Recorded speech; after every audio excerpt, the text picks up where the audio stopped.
umejichagulia mwenyewe siku hii ili kwamba tuje mbele zako tukuheshimu na kuabudu kama Mungu wetu. Tukiwa tunaelekea mambo ya kuanza safari ya mwisho wa mwaka huu, katika mioyo yetu tukijua kwamba wako wengi ambao wanaweza kupata neema kufikia leo. Baba, tunaiacha mchana leo mbele zako ili kwamba tukusifu kwa matendo yako makubwa. And my heart is full of praise. For you are glorious. There is no one else like you. For you are great. You're the ancient of days. I lift my hands in praise to you. You're the one who makes my heart sing today.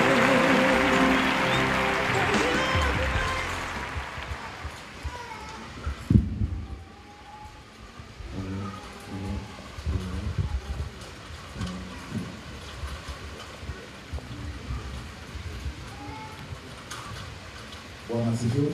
Amen. Bwana asifiwe. Praise the Lord. Mpepe Yesu. Just wait for the Jesus. Mpepe Bwana. Wait for the Lord. Leo sio mahubiri kabisa, Today is not preaching already, bali ni kutengeneza mioyo. but it's just to repair our hearts. Tunatengeneza mioyo yetu ili tuingie katika sifa. We are repairing our hearts so that we can go deeply in the worship and praise. Kwa ajili service ya leo iko tofauti na zingine. Because the service of today is very different from others. Ya leo ni special kwa Mungu kumsifu na kumwabudu. Today one is a special one to praise and worship the Lord. Kabla ya kuendelea napaswa ujue kitu kimoja. So before going further, I just need you to know one thing. Neno la Mungu linasema hivi. The word of God says this. Eti Mungu anaketi katika sifa. That Lord is dwelling in the worship and adoration. Katika sifa na mabudu ndio Mungu anakaa. In the adoration and the worship that the Lord is dwelling in. Ina maana unapoabudu na kumsifu That Mungu, means when you are praising God and you worshiping God, unakigusa kile kiti chake. you are touching His chairs. Unagusa kile kiti chake. You are touching His chairs. Sasa kama uko tayari kwa kugusa kile kiti So chake, if you are ready to touch His chairs, acha ufungue roho yako so open your heart ili upate kukigusa. so that you can touch it. Fikiria ukigusa kiti cha Mungu. Think that you are touching the chairs of God. How is it going to be? Itakuwaje ukigusa kiti How cha is it going Mungu? to be if you touching the chairs of Ukiwa God? mgonjwa unategemea nini? If you are sick, what do you expect? Kumbuka kitu kimoja. Remember one thing. Waliomgusa Yesu Those walipona who uponyaji. touched Jesus Christ, they received the Na healing. aliowagusa walipona. And those Jesus touched, they've been healed. Aliyemgusa Yesu walipona. The person who touched Jesus has been Na yule healed. aliyeguswa na Yesu walipona. And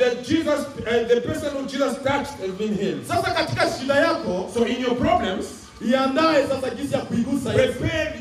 prepare your problem to touch Jesus. Ili uguse kile kiti cha enzi. So that you can touch the chairs of the Ili heavens. shida yako ishe leo. So that your problem can stop Katika now. kumwabudu Mungu, In worship and adoration, katika kumsifu Mungu, to worship the Lord, mbingu zinafunguka. the heaven is open. Muujiza inafanyika. The miracle is open. Waliofungwa wanafunguliwa. And those who have been in captivity, they've been set free.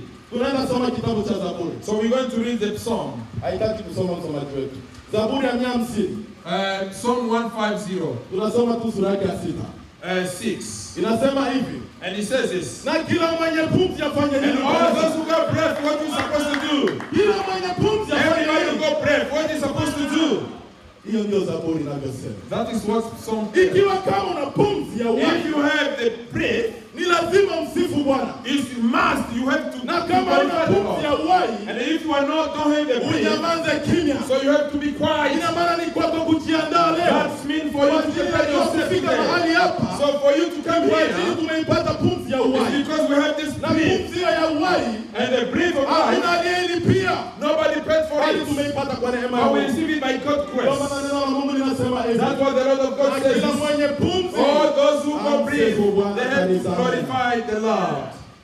Ni Mungu peke yake tu It's only God only. ndio anayepaswa That is kusifiwa the one who always worth to be praised na kuabudiwa. and to be adored. Kama wewe na mwingine unayemwabudu, If you have somebody else you adore, worship, press the wrong button. so you just press a wrong button. Inabidi tu kumwabudu Mungu na kumsifu peke It's yake. only to worship and pray. Na the hakuna Lord. mwingine. Nobody else. Na ukiabudu yeyote mwenye kuwa And sio if you huyo, adore another one who is not this, leo ni siku yako ya kugeuka. today is your day to turn back. Unaweza ukasema ya kwamba mimi namsifu Mungu na namwabudu, You can can say, yes, I always worship the Lord. Wala I kuna always mwingine adore the ambaye Lord. anaweza kumwabudu. But I don't have another one who I'm Lakini worshiping. inawezekana ukaabudu miungu But it's possible you au adore the hata gods. kumwabudu Mungu And those, instead of adoring kufuatana na God, matendo unayoifanya. and through your actions, Ina maana katika kuabudu Mungu that means in adoration or watu worship the wanaona Lord, matendo ya mtu anayeabudu people Mungu. can see the action of the person Na who yule worships the Lord. asiyeabudu Mungu And if the man adore God, anatambulika kwa matendo he yake. can be seen through his actions. Tusikae kanisani Don't just sit in the na church kusema leo tutamwabudu and Mungu. say, today we're going to worship the Lord,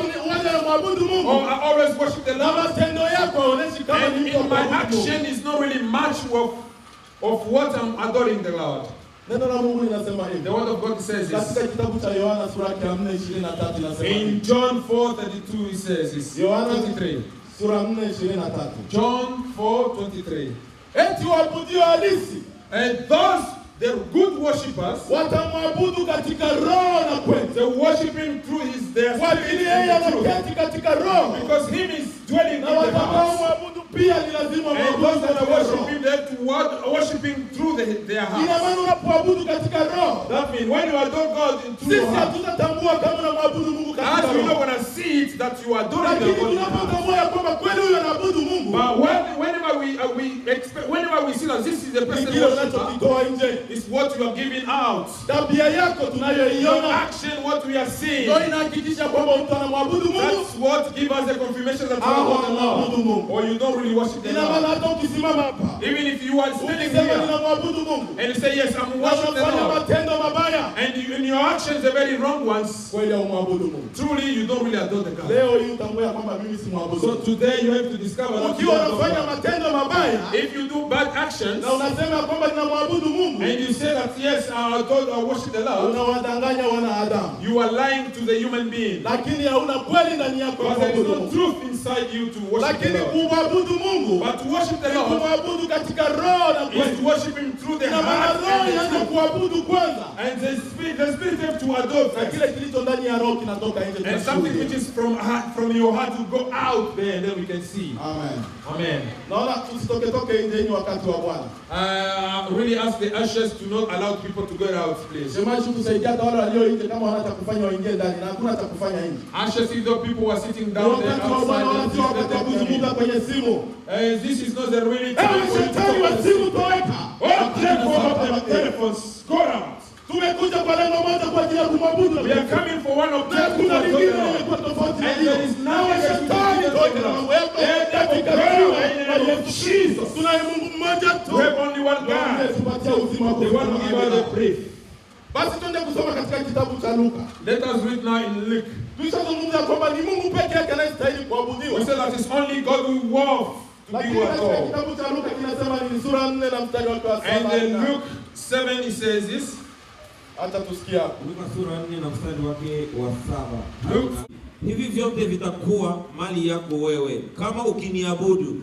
Yesu akamjibu, imeandikwa, utamwabudu Bwana Mungu wako na kumtumikia yeye peke yake. Amen. Amena. So if you worship me, it will all be yours. Jesus answered, it is written, worship the Lord your God and serve him only and only him. Amen. Kama tuko pamoja tufanye hivi. If we are together, just well. Huyu ni shetani. That's the devil. Unajua You know what? kuna yule aliyeumba mbingu na nchi tu. There is only one who created the Lakini heaven and neno la Mungu earth. linasema hivi. But the word of God says this. Mungu akaumba kila kitu. God created everything. Akaviumba vyote. And he created everything. Akasema vinapendeza. And he said it's looking good. Lakini akajiona ndani yake. But you look at Bado kuna inside. kitu kimoja hakitakuwepo. There is something which is still missing. Akasema kuna lazima kuwe kitu kimoja. They said they must have something Na there. katika lazima hiyo ya Mungu. And in that must of Akamuumba God, mwanadamu. he created the Ina human maana being. akamuumba mwanadamu kwa lengo gani? And he created human being for Akamuumba what objective? mwanadamu kwa ajili ya kumsifu na kumwabudu. Just the objective of worshiping him and adore him only. Ina maana sisi That means us, tumeumbikwa pale kwa ajili ya kumwabudu na we've been kumsifu. created to worship and praise the Hakuna Lord. kitu kingine. Nothing else. Hakuna cha kumpa Mungu. Nothing you can give Kwa to ajili God. chote unachokivunia kuwa nacho. Because everything you are proud of Hakikosa kwako. is coming from him. Umekipata kwa neema uwe ukichukulia tu kwa dhamana. It's just for the grace and then you can help take it as a value. Ukiwa tajiri,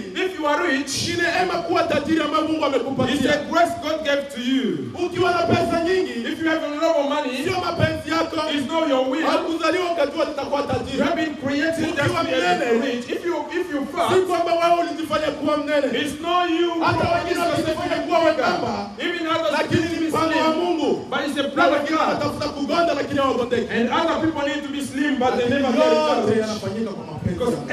everything is by Ndio maana God's vyote will. tulivyo navyo sio vya kwetu. That's why everything you have Yote is viko not mikononi mwa to us. Bwana. Everything is in Lakini Mungu God's hands. akamweka mwanadamu wewe kazi yako But God kumsifu sent na now the kumwabudu. human being just to worship and praise Him. Lakini kukajitokeza mtu mwingine pale. But now another person come out. Unajua sisi wa Kristo tunapaswa kuwa macho. You know, as Christians, we have to be, our eyes have to be open. Tukiwa macho, If you are open our eyes, tunatambua yaliyo yetu yote. we can see everything which belongs to us. Lakini tusipokuwa macho, But if you are not, we not open our eyes, hata vile vya kwetu, even things which belong to us, utakuta mtu atatudanganya eti hivi ni vya kwangu na we tunamwachia. find somebody who gonna come and lie to us and say, no, this belongs to me, and then you give it to Na him. kuvipokea tena ni lazima yeye tuwe na kitu kimoja kenye tutafanya ili tupokee kile And to kile. receive it again back, we have to have a grace to receive it back, whatever he took Ina from maana us. mtu anakuiba simu yako It's like somebody just stole your telephone, kisha baadaye anakuambia hii simu ni ya kwangu, kama unapenda ukuje uinunue. and they tell you, no, this phone belongs to me. If you want, come and buy it. Sasa unaenda nunua simu yako wewe. You're going to buy your own Kwa nini? telephone. Why? Ukinunua ile simu ina maana ni ujinga wako. If you buy the same phone again, that means you are dumb. Lakini yule asiyekuwa mjinga But the person who's anasema hiyo sio ya kwako. say, no, that's not Kwa belong to ajili hiyo ni you. yangu. Because that belongs Na to wewe me. hauna uwezo juu ya hilo. And you don't have a power Shetani over that. akajitokeza. And the devil come out. Akamjia Yesu. And then he comes to Jesus. Akamwambia yeye yote And unayoyaona. they said, Jesus, everything you Ukisujudia see, na kuniabudu, if you worship me, nitakupatia hiyo itakuwa ya I kwako. will give it to you. Shetani hiyo sio ya kwako. Devil, that's not Huyu belong to you. unayemwambia ndio mwenye mali The yako. person who are talking to you is Wewe the one. mwanadamu atakudanganya na Hey, shetani. human being, don't be lied by Mambo the yote Mungu devil. alifanya kwa ajili yako. Because everything God created it on for you. Kila kitu kilichopo hapa duniani Everything which is in this earth, Mungu alikiumba juu yako. God created Na because ndio of maana you. akasema uvimiliki vyote. That's why he said you have to dominate. Kwa nini everything. unachokimiliki So unadanganyiwa? why you control everything and then you'll be lied to? Akaja kwa Yesu. And they came to Jesus, Eti ukiniabudu, and if you worship me, hivi vyote vitakuwa. everything is gonna be yours. Kati ya Yesu So between Jesus na shetani and the devil, mwenye vyake ni nani? who is the owner of things? Kwa maana mtu akizoea uongo, You know, if somebody used to lie every day, anaenda danganya hata kwenye kuwa kweli. and he can even go and lie to the place where there is a truth. Lakini kipindi tunapokuwa macho, But when we are opening our eyes, hakuna wa kudanganya. nobody can lie to us. Amen. Amen. Basi tunasoma kitabu cha Danieli. So now we are reading Daniel. Maandalizi yetu ni kujiandaa juu ya kumwabudu Mungu na kumsifu. Our topic is just to prepare ourselves to adore God and worshiping Him. Kumwabudu Mungu na kumsifu. To adore Him and worshiping Him. Unapaswa ujue kwa nini nitamwabudu Mungu. You have to know why am I supposed to Au worship the naweza Lord? kumsifu Mungu kwa ajili ya nini? And why am I adore God? Why? Unapaswa kumwabudu Mungu kwa ajili ya matendo makuu anayoifanya juu ya maisha yako. You have to adore Him for everything He's done for you. Na unamsifu kwa ajili ya ukuu wake. And then you thank Him for His greatness. Jinsi alivyo. As He is. Jinsi alivyo wa ajabu. As He is so special. Usiende kusifu kitu ambacho hakina hata cha ajabu. Don't go and worship something which is not special. Usiabudu kitu ambacho hakina hata umuhimu. You go to worship something which is not Ili even kuwepo muda value. fulani na baadaye kitatoweka. With things which is temporary. Lakini after sisi time tunaabudu will go. kile kilichokuwepo na As kitakuwa we na kitaendelea worship kuwepo. something which is there, and it used to be there and gonna continue to be Hicho there. ndio tunachokiabudu. That's what we adore. That's what we worship. Danieli sura yake ya 4 inasema hivi. Daniel 4. Ndio unatukimbia ina haja ya kusoma. Danieli sura 4 na mstari wake Wa 10. wa 10. Biblia inasema hivi: Nilipokuwa ninalala niliona maono haya. Niliona Sorry. Danieli 3 sura yake ya 10. Hapana. 3:10. Danieli 3:10 inasema hivi.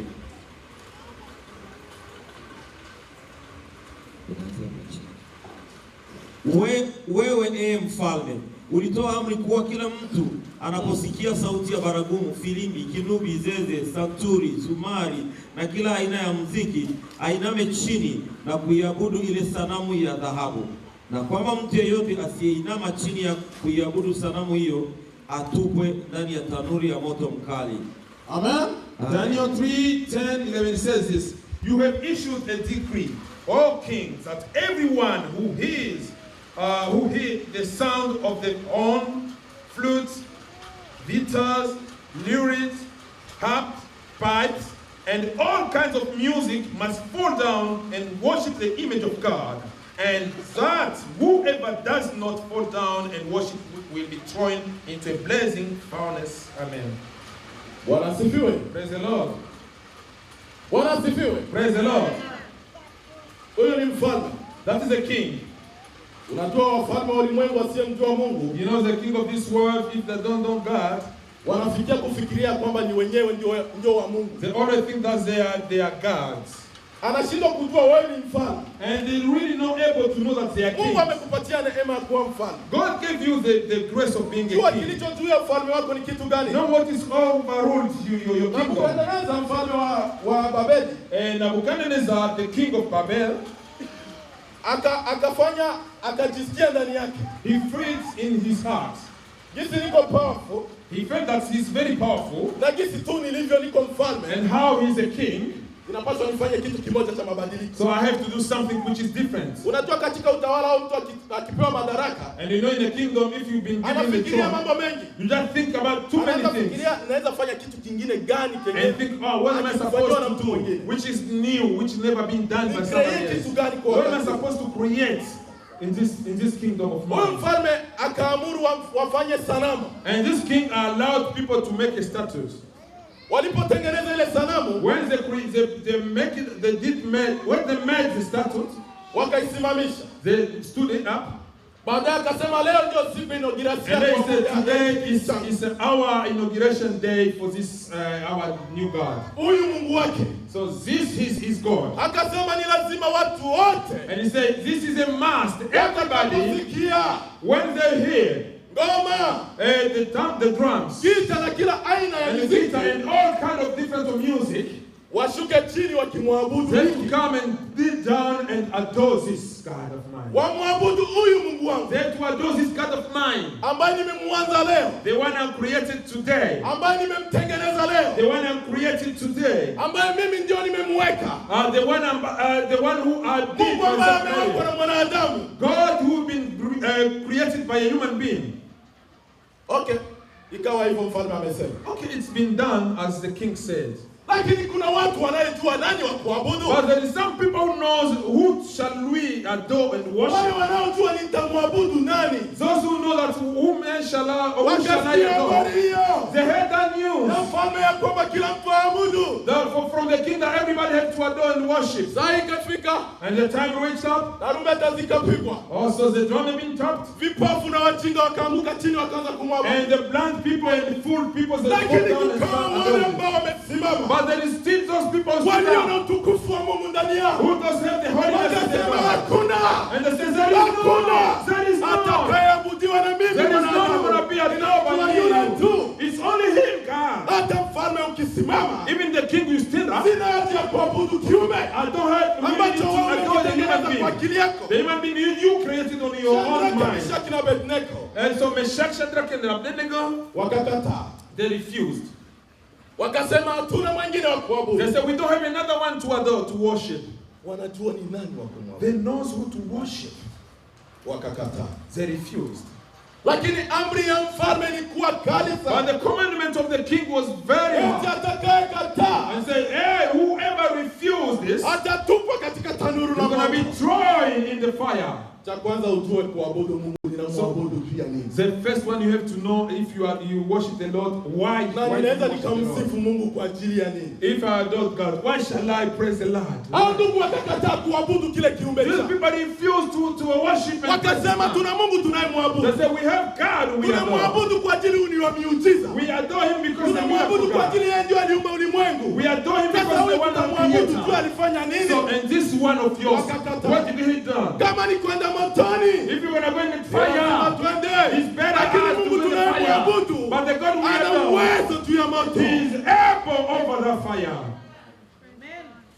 Mungu unayemwabudu The God ana you are uwezo to juu ya worship. jaribu unayoipitia. He's over the temptation you Wengine go through. wanaacha Mungu kwa ajili ya shida, Other people just abandon lakini God hawajui ya because kwamba Mungu wao ni mkuu kuliko but shida. they don't know that God, their God is bigger than the Meshach, problem. Shadrach na Abednego wakasema Mungu Meshach, wetu Shadrach, and ni mtu ya Abednego moto. said, the God we adore, Unajua masongi songi ikosaji. you know the trouble always be there. Wakaletea mfalme songi songi. So they brought it to the trouble Wakaanza kumwambia mfalme, and spice wewe the king. ulitoa amri, That's so you get lakini the kuna command. watu kadhaa But there is wakaza some people hawakuheshimu amri that yako. didn't really respect your Wala commandments. hawakujali. They didn't really Na wale care. Wayahudi And those are wakina Jews. Meshach, Shadrach na Abednego. Meshach, Shadrach, and Mfalme Abednego. akasema waleteni haraka. And the king said, yeah, bring them here to me. Bring them here to me. Hawa wana Israel. heshima mbele zangu. They don't really have Mimi any respect nasema for neno me. watii. I said the word and then they didn't obey it. Kwa nini unaheshimu mwanadamu? Why do you respect human being? Kwa nini unaheshimu pesa?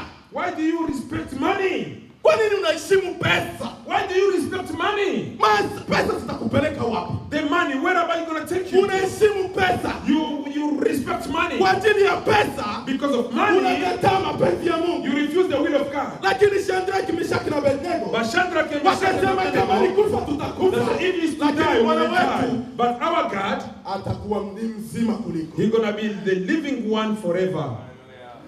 Unaweza kusema okay, walikataa kuabudu kile. You can say Lakini yes, kuna there is kitu no ambacho God to Mungu adore, anasema worship wakati God. unataka kama katika roho yako. But there is something Kuna which kitu God is telling you what now in unachokiabudu your na heart. unaacha kumwabudu Mungu. There is wako. something you worship and you forget about your God. Umechanganyikiwa kwa nini? You've been confused. Kuna mmoja Why? tu wa kuabudu. There is only one Na to be kuna worshipped. mwingine. There is no another. Wakaletewa kwa mfalme. They brought to the king. Mfalme akaanza kusema, When the king started kwa nini talking to them, hamheshimu Mungu wangu? why you don't respect my God? Okay, kama ni hivyo, So if you like that, labda mfalme alianza ona ni wa ndugu zake na Daniel. and maybe the king was just thinking of this is Daniel brothers. Kufuatana relation labda ya mfalme na Daniel.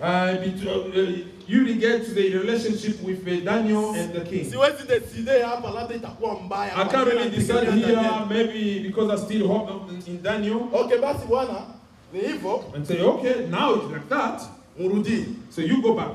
Lakini mkisikia tena, But if you heard it again, inabidi mshuhudie bwana. you must adore the Lord. Actually, You must most worship the people- Lord, because the fire is there for you. Hallelujah! Hallelujah! Msifu Bwana kwa matendo makuu. Praise the Lord for His greatness.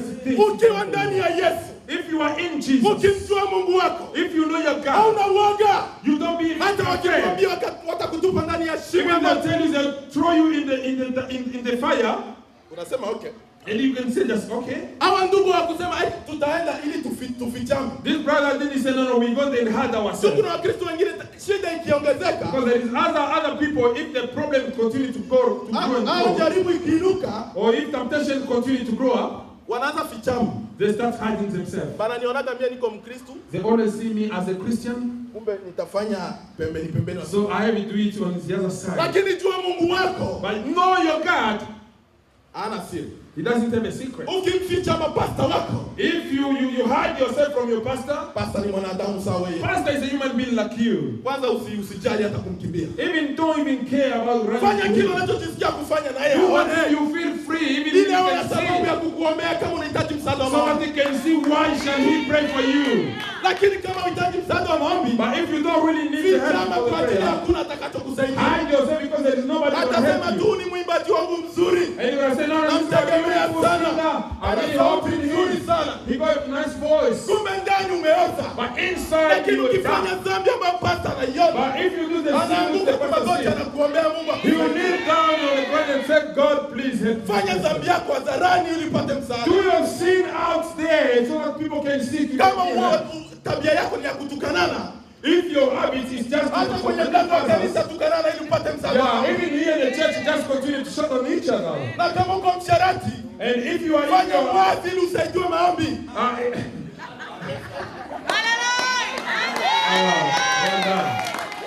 He said, if you're a prostitute, do it so that people can see it and then they can pray for you. Kama uko mgonjwa na uhitaji kupata tiba, If you are sick and you need to have somebody to help hautapona, you, utakufa. if you don't really need to be cured, so you're gonna die. Lakini ukienda kwa dokta kutafuta kupata tiba, But if you go to the doctor to give you some tablets or utapona painkillers, kwa ajili umetafuta uponyaji. the painkiller, Kwa and hiyo you're gonna dhambi be healed. itakuua. But those sins Kama will kill you unafichika, if you hide lakini them. uweke wazi, Just put it upate there msaada. so that you can get help. Tunarudia kwenye somo letu. Let us go back in our word.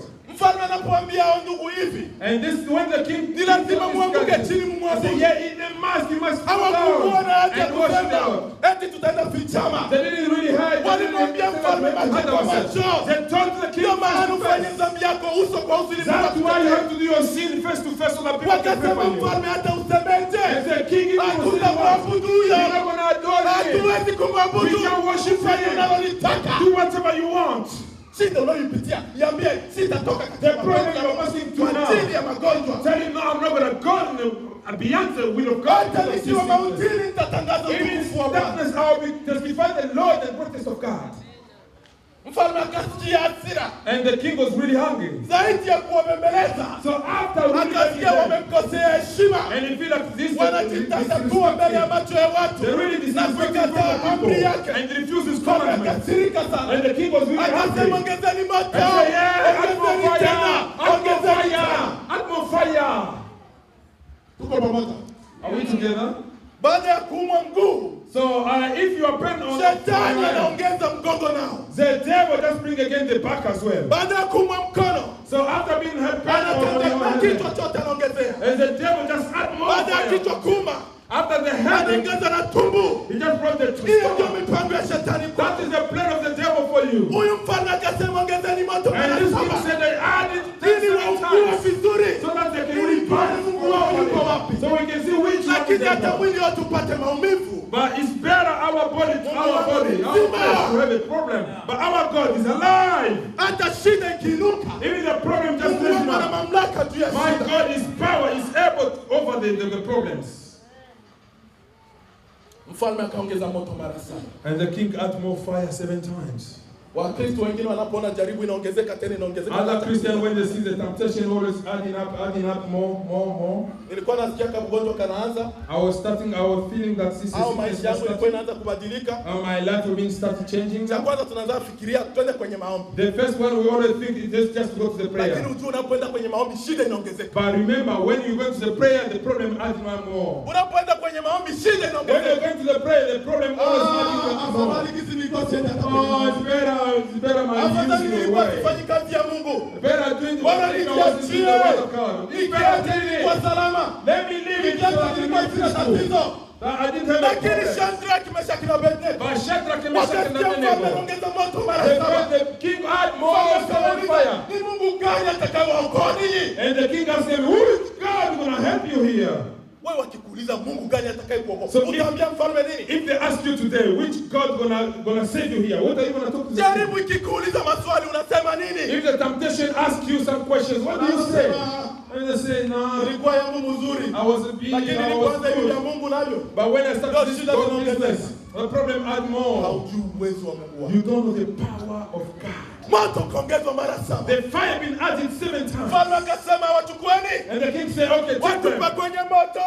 Take them and throw them into Unajua the sababu fire. ya jaribu kuongezeka kipindi unapohangaika? You know the reason of the problem when adding Jaribu inaongezeka ili Mungu aonekane jinsi alivyo mkuu. Amen. The problem always be adding up so that God can see the greatest God. Ukiona kajaribu kakutafuta mme, eti niko na jaribu ya kutafuta mme. If you have a problem that's okay, I Yeah, need you to can have do it. a husband.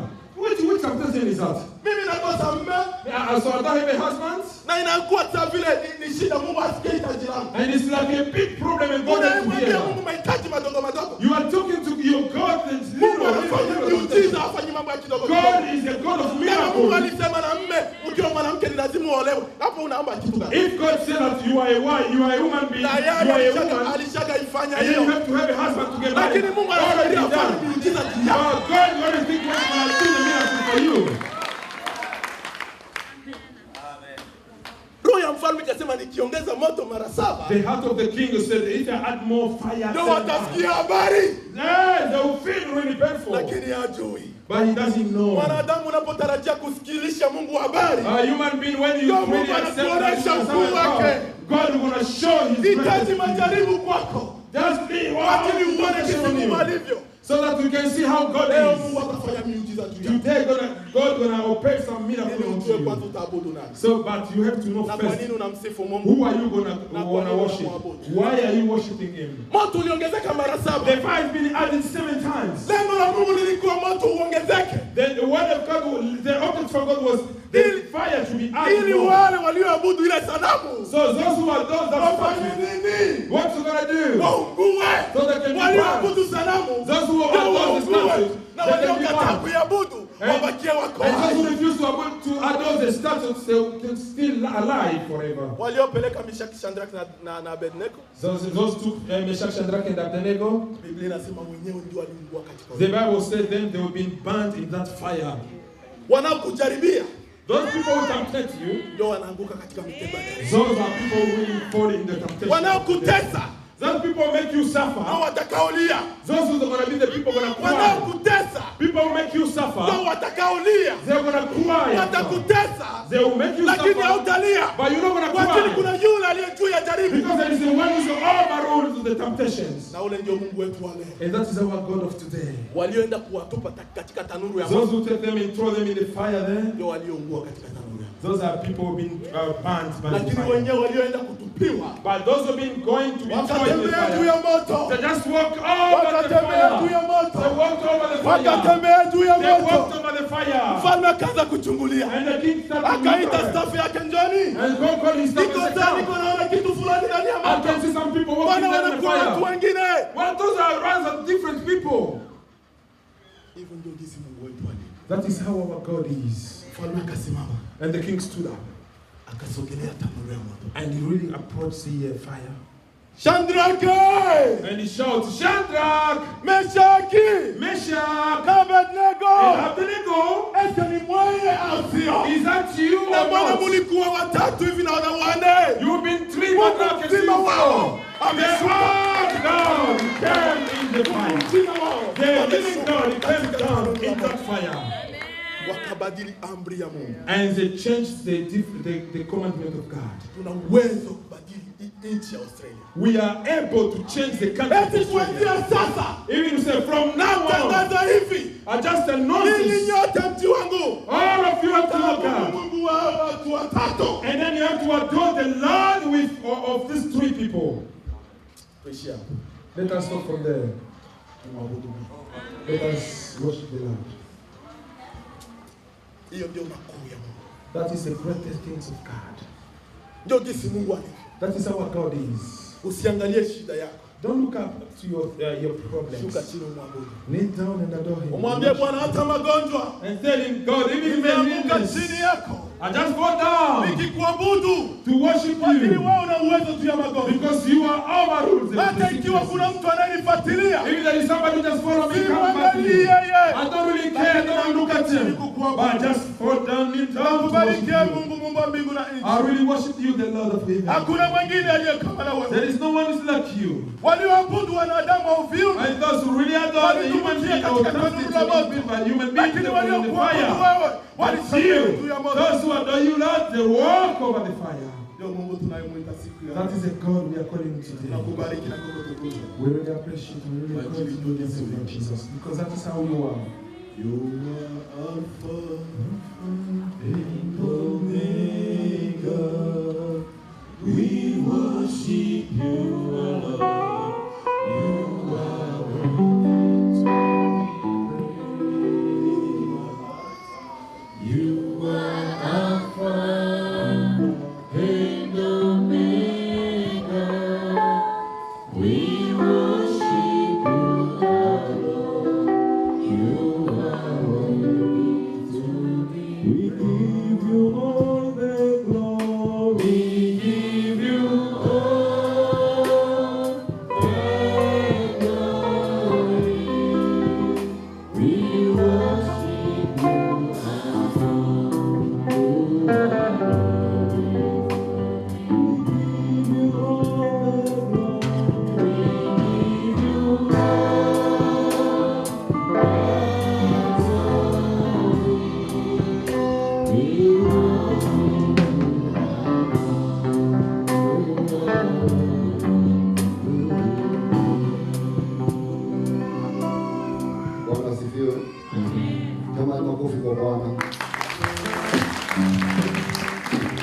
Mtumishi Mungu akuzidishie na wetu.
Hey,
Kamata position ambayo unataka. Mbinguni kuna wewe.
are holy.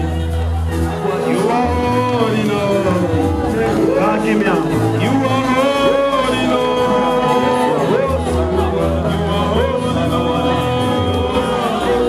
You are holy, Lord.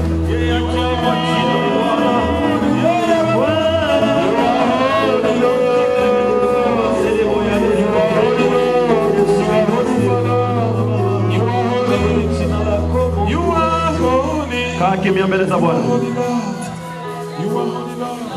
Kaa kimya. Kaa kimya mbele za Mungu. Oh yes. Oh yes. Hesabu mema ya Mungu kwa ajili ya uzima wako.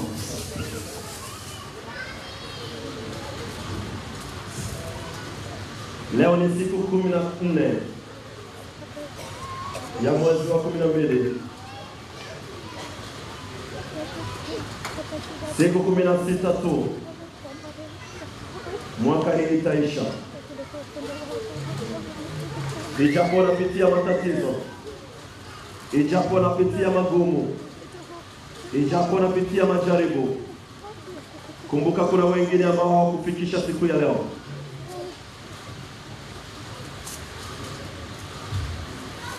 Yesu.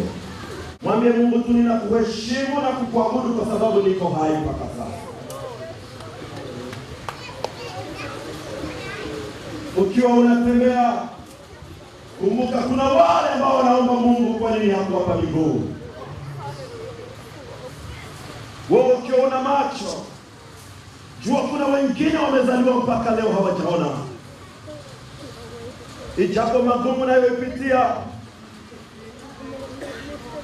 wako wengi wanaopita katika majaribu zaidi yako. Hebu mtoto wa Mungu, tuna kila sababu ya kumwabudu Bwana. Kama sisi tulio katika Australia tutashindwa kumwabudu Mungu kwa sababu ya kula na kunywa, mambo ya nchi hii, tutakuwa tumekosea. Tumekosea kwa ajili ya yule aliyetutosha Afrika. Tutakuwa tumekosea hata watu wa nchi hii wasingalimwabudu. Sisi tuna sababu ya kumwabudu Bwana. Hata wote wangalikataa waseme hakuna Mungu, sisi tunajua yupo Mungu mbinguni. Oh. Na kama wale vijana walivyosema, hata moto ungaliongezeka mara 7. Yuko Mungu atuwezeshaye tupitapo kwenye moto. Kadiri ya moyo wako na ububujika mbele za Bwana, inua sauti, mpe Mungu tukufu. Oh, nani kama wewe Baba? Nani kama wewe Mungu? Nani kama wewe Baba? Nani kama wewe Mungu mwenye heshima? Nani kama wewe Baba? Nani kama wewe Mungu mkuu? Nani kama wewe Baba? Namna huu kwa ajili yako tunakuheshimu.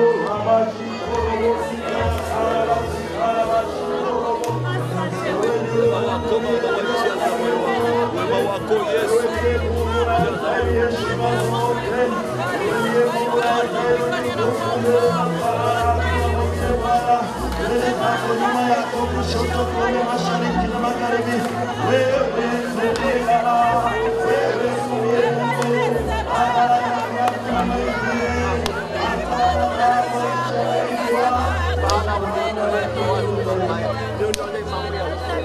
Ondoa mambo mabaya yaliyokuwa ndani ya moyo wangu Bwana. Asante Mungu kwa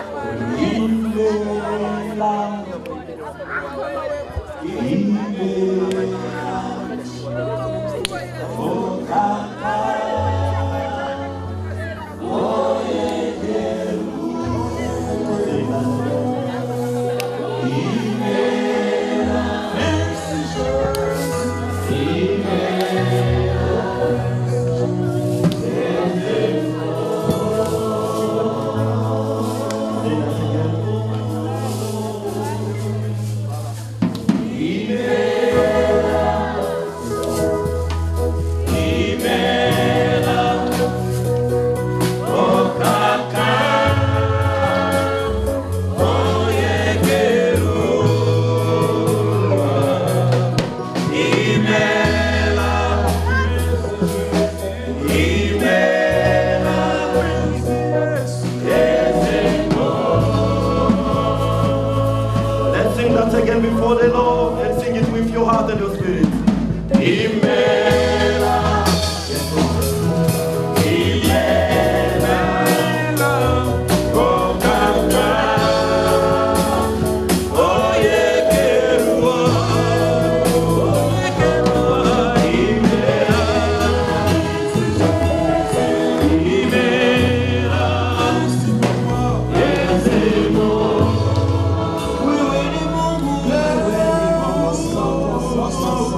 Najua kumeingia hapa wagonjwa. Hata kumwabudu Bwana nimeona ni mchina kwa kweli. Nimeona Bwana kuonyesha magonjwa haya kwa kumwabudu.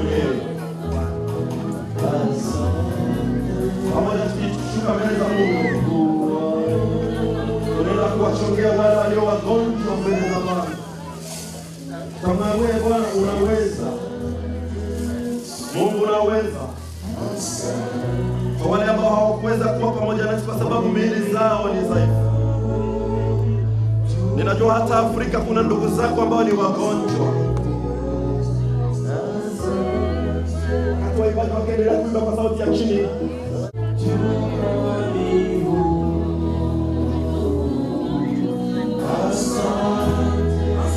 Baba uliye juu, pamoja na kukuheshimu na kukuabudu, naomba mbingu zishuke na kuvunja misingi ya magonjwa katikati ya watu wako, magonjwa yanayofanyika watu washindwe kuabudu, magonjwa ya kila aina, magonjwa ya kawaida, magonjwa yasiyo ya kawaida, magonjwa yanayomizidi ya kunaina, katika jina la Yesu aliye hai, ninaamuru magonjwa kuondoka, ninaamuru magonjwa kutoweka, ninaamuru magonjwa kusimama, ninaamuru magonjwa kuondoka kwenye miili za watu wa Mungu. Baba, naomba miujiza itendeke, naomba miujiza itendeke, naomba miujiza itendeke, naomba miujiza itendeke, naomba matendo makubwa itendeke, matendo makubwa itendeke,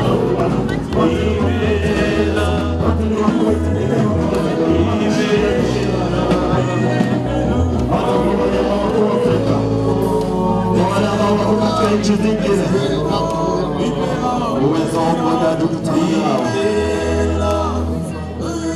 Let's go.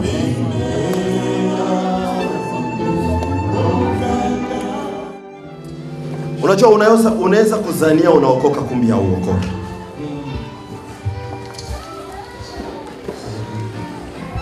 Oh, yes. Roho wa Mungu azungumze na moyo wako dakika hizi.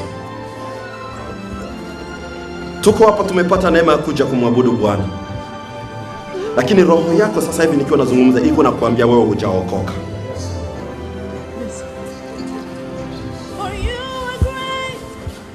Unajua kuna wakati ambao unapata neema na unaiacha iende. Yes, Lord. Niombe mchana leo usiache mchana hii kitu bora. Bwana ameitengeneza siku ya leo kwa ajili yako. Biblia inasema ni furaha kubwa mbinguni kwa mtu mmoja anayetubu. Wanadamu wanaweza kukucheka. Wanadamu wanaweza kudhani kwamba wewe ndio mwenye dhambi kuliko wengine. Lakini sikia mchana huu, inaweza kuwa furaha mbinguni. Furaha mbinguni. Kama leo mchana utapata ile nguvu ya kumwambia Yesu, ninakuja mbele zako. Tunaweza kuimba hivi, tunaweza kuabudu hivi, lakini roho yako kuna kuambia Yesu akija sasa hivi huingii.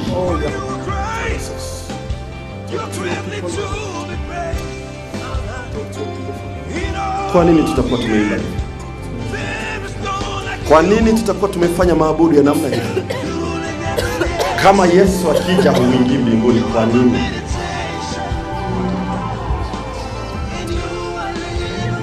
Amebeba mzigo wako.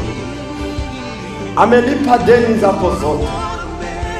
Kitabu cha Isaya kinasema, ghadhabu ambayo ilikuwa inakustahili Yeye anaweza. Hata ukiwa mgonjwa, ile ndio furahi. Kama ukiwa hapa, niombe usiangalie watu. Angalia furaha ya wokovu wa moyo wako.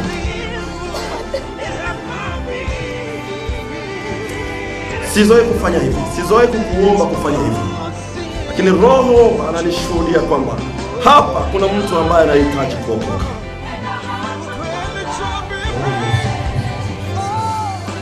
Usiache mchana leo kupita bure. Hapana kuangalia wanadamu watasema nini.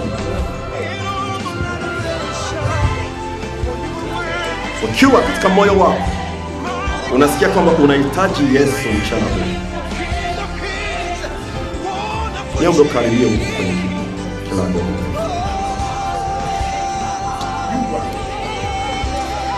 Roho yako inaweza kuambia aseme mbona mimi niko na Yesu. Unaanza kupigana na roho yako. Lakini roho ya ndani iko na kuambia wende. Habapiganake na Mungu. Labda kuna mambo ambayo ulifanya ulishaka shindwa kuitengeneza. Unajua kuna dhambi mtu anafanyaka na anashindwa kuisema. Ukija hapa sitakwambia uanze sema dhambi. Nakupa tu nafasi ni kwamba tutengeneze maisha yetu mbele za Bwana. Kama roho yako inakwambia njoo hapa tuombe, njoo. Ni neema kwa ajili yako. Ya kesho mtu aijua. Ya kesho mtu aijua mtoto wako. Ujue kabisa, usiache jioni hii ipite bure. Leo kwa namna ya kipekee tunaomba kwa ajili ya wokovu. Roho wa Mungu nakuomba ingia katika mioyo yao na kuwashuhudia. Kama ukija sasa hivi wataenda au la. Na kama hawataenda Bwana, naomba neema ishuke kwa sasa. Naomba neema ishuke kwa wangu.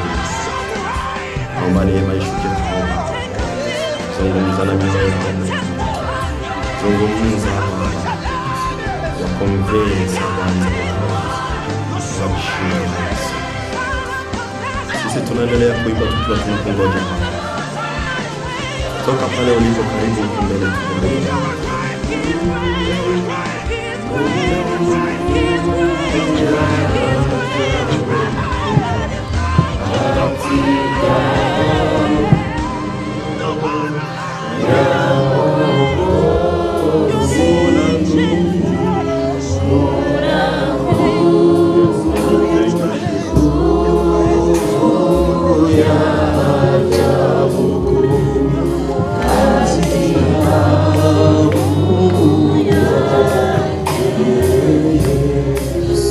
Love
The Bible says this.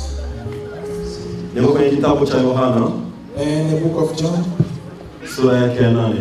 John 9. Wakati watu wote wakiwa wanamstaki mama huyo. John 8. Whenever those people was really accusing this woman. Kila mtu akitamani kumpigia jiwe. And everybody was really willing to throw stone on her. Ambayo ni alama kwamba watu wote wanadhani kwamba wewe ndio mwenye dhambi. Which is a sign of people can think that you are the sinner. Amefika mbele za Yesu. And she reached in front of God, Jesus. Yesu akamwambia hivi. And Jesus told her this. Akamuuliza mama. Jesus asked her a question. Woman. Walio kuchongea wako wapi? Those who accused you, where they are. Hivi anawauliza. And as he was asking her, wakati akiambia wale wazee waliomleta mama huyo, while he talked to those elders who brought this woman, asema katikati yenu, and he said, among you, yule asiye na dhambi, the one who's never sinned, amtupie jiwe wa kwanza. to be the first person to toss a stone on her. Maandiko yanasema wameanza kwenda mmoja baada ya And the mwingine. Bible says they start going back one after another. Mwanamke akabaki mwenyewe. And the lady was just Alafu mwanamke anamwambia Yesu, wale walionichongea hawapo tena. and the lady told Jesus, no, those who accused me, they're no longer here with me. Anamuuliza, And Jesus asked her, je, hao hawakukuhukumu? so they didn't really Hawakujaja? they didn't judge you? Anasema hapana Bwana. And she said, no, they didn't Na judge neno you. hili ndilo nimetuma nimesema hii. Naye akasema hivi. And this is the word which that pushed me to say Yesu this. And he anamwambia said, mwanamke huyu, wala mimi and Jesus said, even me, sikuhukumu. I'm not judging you. Amena? Amen. Kama umekuja hapa si kwa sababu mko wenye dhambi kuliko wale wanaokaa. If you came here, it's not because you are a sinner more than those who are sitting there. Na hakuna anayewahukumu. And nobody's judging you. Lakini mnakuja kwa sababu Yesu ana uwezo. But you are coming because Jesus is the Yesu akamwambia mwanamke, mimi pia sikuhukumu. And Jesus talked to this lady and said, even me, I don't really judge Lakini you. nenda usifanye dhambi tena. But go home and never sin again. Tutafanya maombi haya. That's what the prayer we're going to do. Mtarudia maombi haya baadaye. We're going to repeat whatever the pastor will Ni say. maombi ya kutengeneza maisha yetu mbele za Mungu. Is a prayer of repairing or Kila wakati ambao tumefanya dhambi tunaanguka mbele za Mungu na kumwambia whenever tusamehe. we sin, we always call Jesus and ask Him to forgive Niombe us. pale uliporudilia maombi haya. I ask you whenever you are to repeat after Na me. Roho wa Mungu ananiambia unakaa kule lakini pia ungelikuwa hapa na And wewe. the Spirit of the Lord told me that you are sitting there but you're supposed to Kwa be sababu here. hakuna naye kumrudilia maneno haya pamoja nami. Because there is nobody judging you. You to repeat this word after me. Sema Bwana Yesu, ninakuja mbele zako. Mimi ni mwenye dhambi. Najua nimefanya dhambi.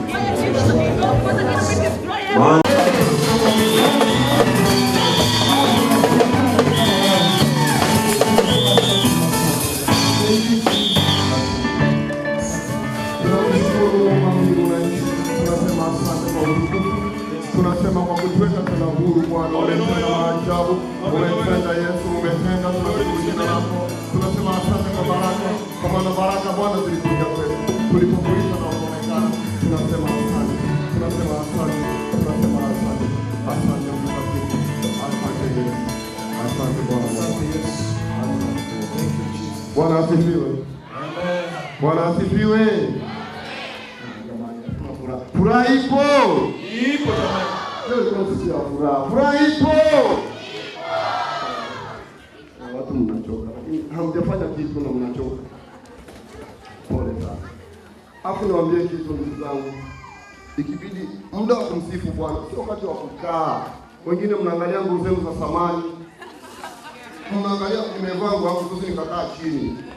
Wewe unakaa kwenye kiti na Mungu anakaa kwenye kiti. Tumwabudu nani? Sio tumwabudu nani? Tunasema viti vitoki, tukae chini. Kama ni muomba Mungu tuwe chini. Wanaangalia nguo zao walizonunua sijui, nazo nguo sijui wapi. Bwana atujalie sana. Mwingine si jitahidi